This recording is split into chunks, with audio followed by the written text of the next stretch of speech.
बहुमत ब्यूरोक्रेसी में जो सवर्णों का बहुमत है, हम्म। क्या वो दलित, पिछड़ी और आदिवासी जातियों के लिए जिनको 70 साल से उन्होंने रोड़े अटकाए हुए हैं, जी। क्या जनगणना के बाद वो रोड़े नहीं अटकाएंगे?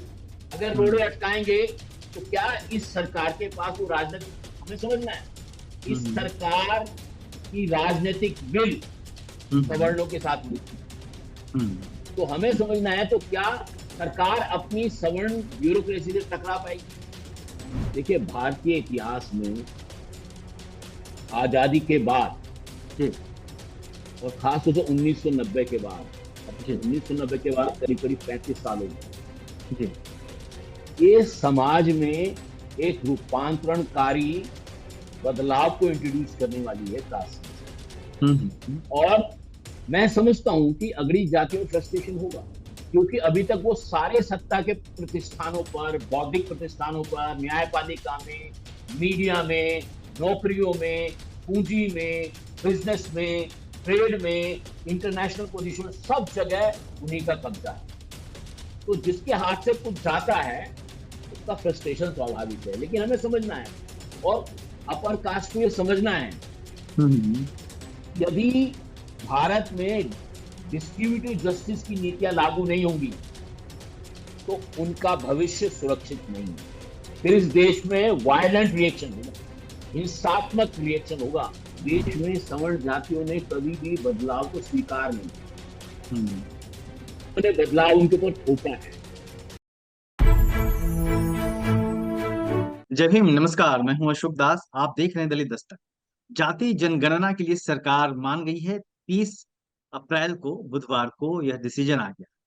उसके बाद तमाम तरीके से इस की इसका विश्लेषण हो रहा है कि किसके लिए फायदेमंद है, इसका क्या प्रभाव होगा, और तमाम बातें निकल के आ रही है। कांग्रेस पार्टी ने प्रेस कॉन्फ्रेंस करी, विपक्षी दलों के बयान आ रहे हैं, सत्ता पक्ष भी इसको लेकर लगातार आ, भुनाने की कोशिश कर रहा है।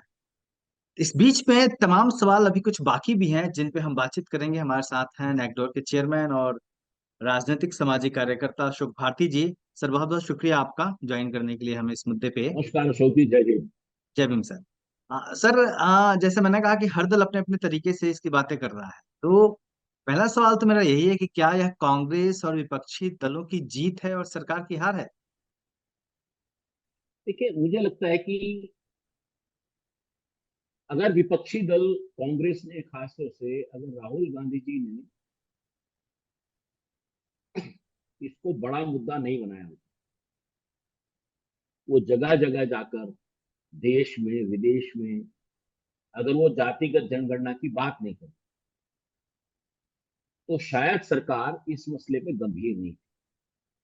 क्योंकि अगर सरकार जातीय जनगणना कराने के मसले पे गंभीर होती तो उनको विपक्ष के द्वारा इसको मुद्दा बनाने की जरूरत ही क्या थी? क्योंकि सरकार इस पे गंभीर नहीं थी। संसद में उन्होंने बयान दिया कि जाति बांटने वाली है, हम जाति जनगणना नहीं कराएंगे। हम्म मोहन भागवत जी, जो उनका अनुषंगी संगठन है, जो उनका हम्म पितृ संगठन है, मातृ संगठन है, उसने हम्म कहा भाई जाति जनगणना तो ठीक है, हम्म लेकिन जो है राजनीति नहीं होनी चाहिए।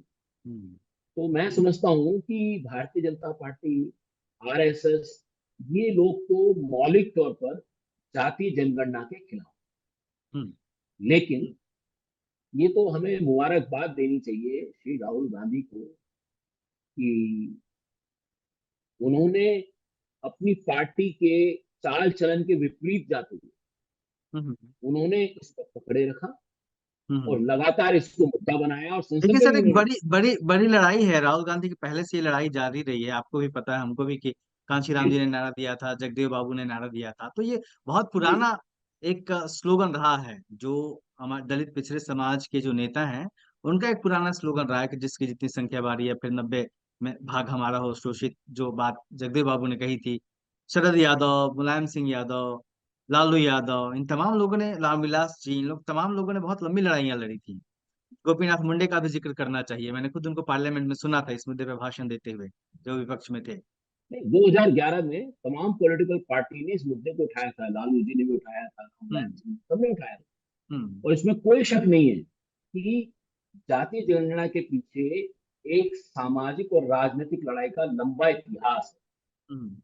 ये, और ये सवाल इतिहास जब काका कालेलकर कमीशन की रिपोर्ट बनी, उसने भी कहा कि भाई जातीय जनगणना करवाइए। मंडल आयोग की रिपोर्ट बनी तो डेटा उनके पास नहीं था।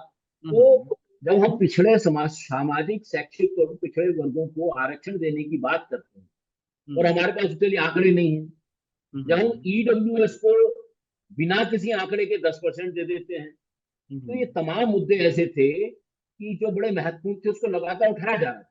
लेकिन हम्म, हमें एक बात समझ कि एक तरफ हमें समझना है कि एक लंबी मुहिम, लगातार मुहिम जातीय जनगणना के इतिहास में केवल राहुल गांधी की, ये हमें समझना है कि हमारी जो सामाजिक संगठनों की मुहिम तो लेती है, क्योंकि राजनीतिक दल वहीं से मुद्दा उठाते हैं।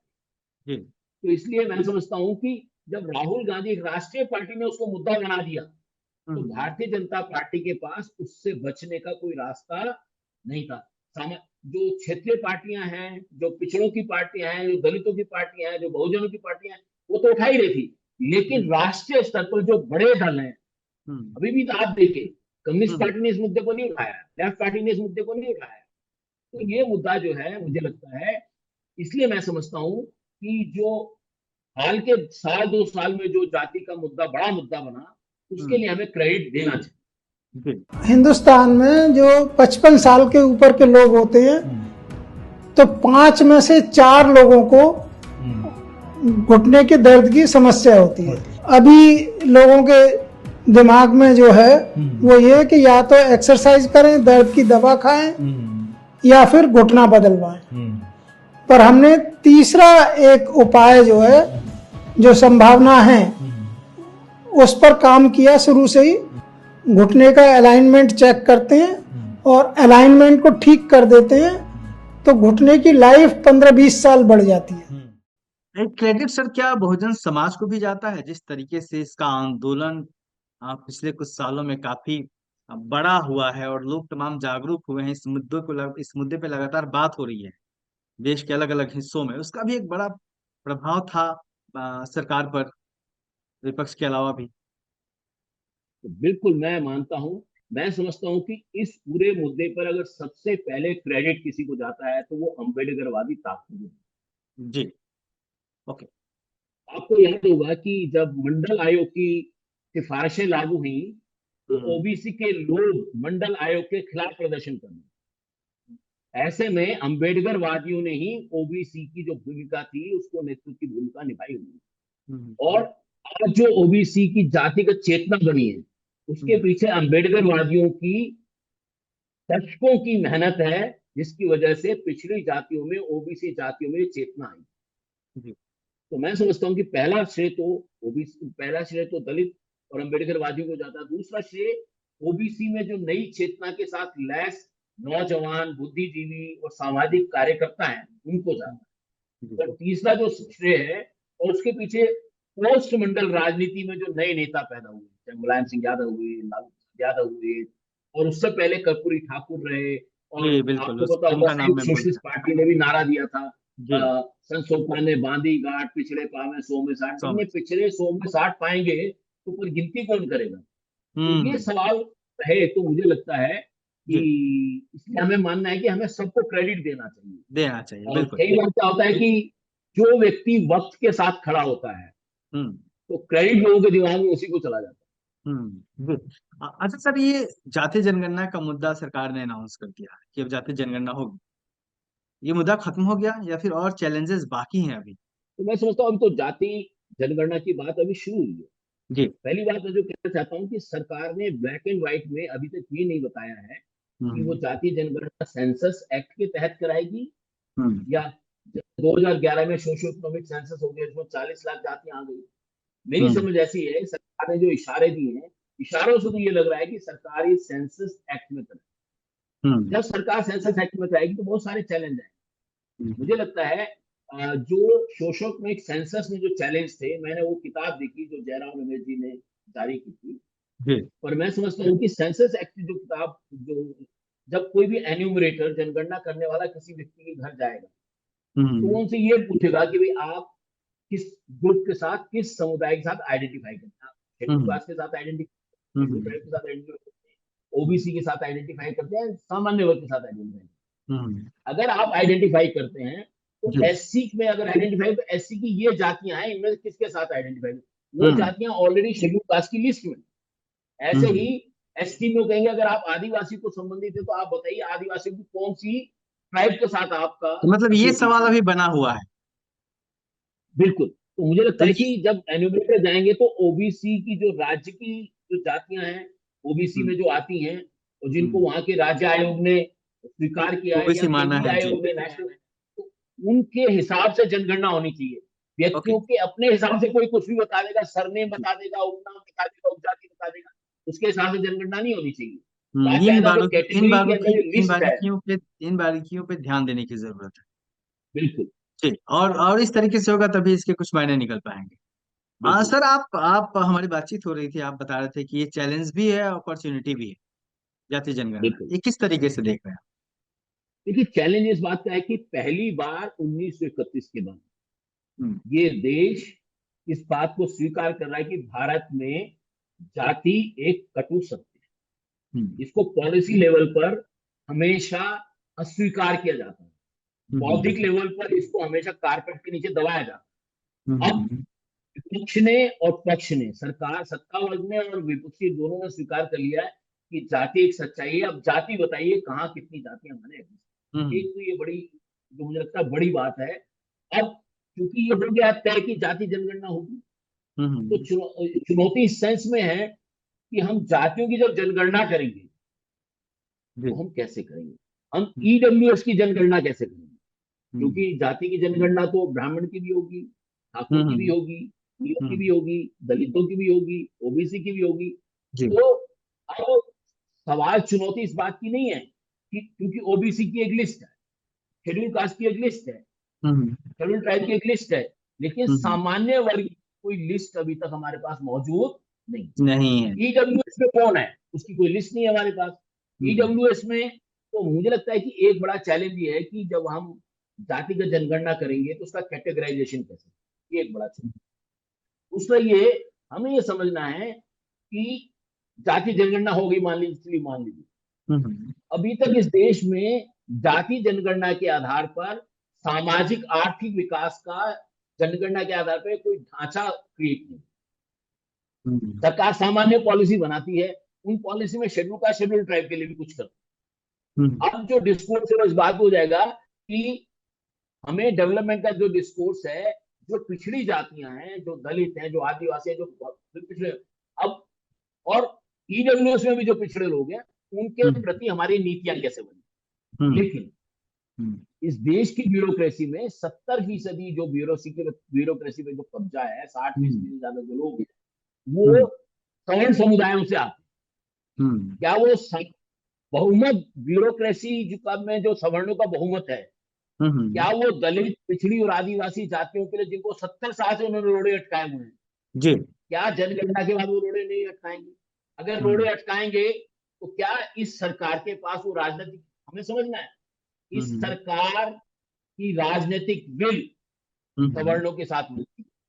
हम्म तो हमें समझना है, तो क्या सरकार अपनी सवर्ण ब्यूरोक्रेसी से टकरा पाएगी? अगर नहीं हम्म टकरा पाएगी तो उसके परिणाम कैसे आएंगे? तो दूसरा चैलेंज ये है।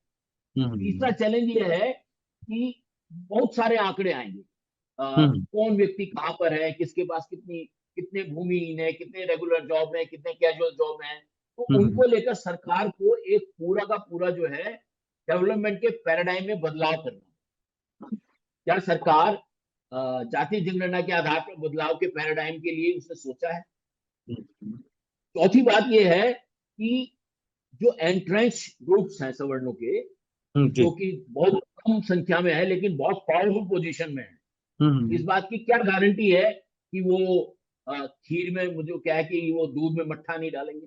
हम्म ये भी एक बड़ी बात है। तो जी। जिस तरह से अभी जैसे मैं देख रहा था कि एक बड़े अखबार के वेब चैनल के संपादक का, शेखर गुप्ता का एक बयान कास्ट सेंसस पर आया है, ठीक है, हम्म वो इतना डिस्टेस्टफुल है हम्म कि वो आदमी खुलकर जो है, मतलब कि हम्म वो एकदम उसको एक सिरे से नकार रहा है। तो जो हम्म उनकी फ्रस्ट्रेशन है, जी। तो ये जो अब शेखर गुप्ता जैसे विद्वान व्यक्ति की फ्रस्ट्रेशन निकल कर आ रही है उनके प्रेजेंटेशन में, तो आप समझ हम्म सकते हैं कि आम सवर्ण की कितनी फ्रस्ट्रेशन है, जी, वो भी एक बड़ा आपने ये गंभीर सवाल उठाया। तमाम लोग जाति जनगणना के खिलाफ थे। चित्रा त्रिपाठी को देख लीजिए आप, उनके भी ट्वीट्स लोग वायरल कर रहे हैं, स्क्रीनशॉट आजकल लेके लगा रहे हैं। शेखर गुप्ता का नाम लिया ही आपने। कुछ लोग ये कह रहे हैं सोशल मीडिया पे कि सवर्ण हम 30% है, हमें अलग जगह दे दो, है ना। तमाम तरह की जो एक ठीक फ्रस्ट्रेशन है। है वो अपर कास्ट ये का कह रहा निकल हूँ कि रहा है। अगर अपर कास्ट का एक फ्रस्ट्रेशन निकल रहा है। तो इस फ्रस्ट्रेशन, ये जो अपर कास्ट है, क्या उसको हजम कब तक कर पाएगा इस मुद्दे को, और इसका आने वाले चुनाव में क्या भारतीय जनता पार्टी के लिए मुश्किल होने वाली है? देखिए, भारतीय इतिहास में आजादी के बाद जी। और खासतौर से 1990 के बाद, अब जी। 1990 के बाद करीब करीब 35 साल हो गए, जी। ये समाज में एक रूपांतरणकारी बदलाव को इंट्रोड्यूस करने वाली है कास्ट सेंस। और मैं समझता हूं कि अगली जातियों में फ्रस्ट्रेशन होगा, क्योंकि अभी तक वो सारे सत्ता के प्रतिष्ठानों पर, बौद्धिक प्रतिष्ठानों पर, न्यायपालिका में, मीडिया में, नौकरियों में, पूंजी में, बिजनेस में, ट्रेड में, इंटरनेशनल पोजीशन, सब जगह उन्हीं का कब्जा है। तो जिसके हाथ से कुछ जाता है उसका फ्रस्ट्रेशन स्वाभाविक है, लेकिन हमें समझना है, और अपर कास्ट को ये समझना है, हम्म। यदि भारत में डिस्ट्रीब्यूटिव जस्टिस की नीतियां लागू नहीं होंगी तो उनका भविष्य सुरक्षित नहीं है। फिर इस देश में वायलेंट रिएक्शन होगा, हिंसात्मक रिएक्शन होगा, जो हम अभी भी कई जगह पे देखते हैं। तो मैं हम्म। मानता हूं कि ये सवर्णों के बौद्धिक लोगों को फ्रस्ट्रेशन दिखाने की बजाय हम्म। इसके साथ कैसे इंगेज करें, हम्म। जिससे कि उनका भी विन विन सिचुएशन बने, कि हम्म। दलित और पिछड़ी जातियों को भी न्याय मिले, आदिवासी को भी न्याय मिले, हम्म। गैर हिंदुओं को भी न्याय मिले, और साथ के हम्म। साथ उनके साथ अन्याय ना हो। ये जी। नहीं हो सकता, आप अगर 100 रोटियां हैं और आप हम्म। 10 रोटी के हकदार हैं, आप 50 रोटियां खा के बैठ जाए, 60 रोटियां आप रख लेंगे, ये अब नहीं हो सकता। ये हम्म। उन्हें समझना है कि ओके। अब इस देश में जिसकी जितनी हिस्सेदारी, जिसकी जितनी संख्या भारी, उसकी उतनी हिस्सेदारी अब ये कास्ट सेंसस तय करने वाली है। तय करने वाला है सर। ये एक बड़ा राजनीतिक मुद्दा भी था। जब हम राजनीति की बात करते हैं तो जो दलित राजनीति है वो स्टैब्लिश है एक तरह से। उसकी चर्चा होती रहती है। जब गिनती होगी ओबीसी का, कास्ट सेंसस सामने आएगा, पर कास्ट का आएगा, तो भारत की राजनीति कितनी बदलेगी और दलित राजनीति को यह मुद्दा कितना प्रभावित करेगा? देखिए, भारत की राजनीति में मौलिक बदलाव होने वाला जी। है, और ये मौलिक बदलाव इस बात पर तय करेंगे कि जो भविष्य की तरफ देखने वाली राजनीतिक ताकतें हैं, हम्म। जिनमें दलित हैं, जिनमें अपर कास्ट भी हैं, जिनमें पिछड़ी जातियां हैं, उनको देखना है कि वो कैसे इसको आगे ले जाना हम्म। है। आज दो खेमे स्पष्ट तौर पर दिखाई देते जी। हैं। एक खेमा प्रगतिशील ताकतों का है, जिसका नेतृत्व माननीय नेता विपक्ष राहुल गांधी का। एक खेमा भारत के प्रधानमंत्री हैं, जो अपना टर्फ बचाने के लिए, जी। वो जो है सरकार बचाने के लिए, वो जाति की जनगणना का फैसला करते हम्म। हैं। इन दोनों की राजनीतिक लड़ाई है, और मुझे लगता है कि जो फोर्सेस अभी बिखरी हुई हैं, जी। वो देर सवेर इन दोनों फोर्सेस के इर्द गिर्द इकट्ठा होंगी। मैं समझता हूं कि भविष्य जो है प्रगतिशील ताकतों के साथ। जी।